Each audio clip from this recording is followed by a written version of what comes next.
tumepata hadithi, atakayekuwa na uwezo na asihiji, atakayekuwa na uwezo Muislamu na asihiji, basi achague kifo cha kufa ima Yahudan au Nasara, bimaana yeye hafi katika millatul islamia, kwa sababu ameacha wajibu kwa maksudi.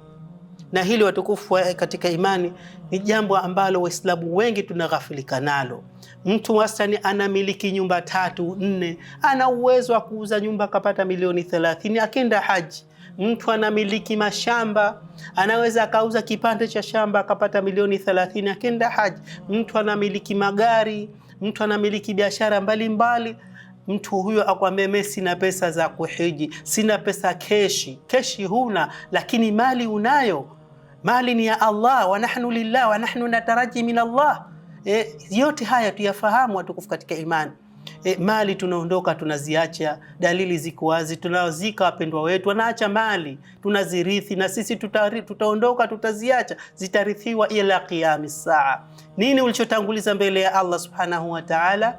Lazima ufahamu kwamba mali si chochote wala lolote mbele ya amri ya Allah subhanahu wa ta'ala aliyoitoa kwa waja wake waitekeleze.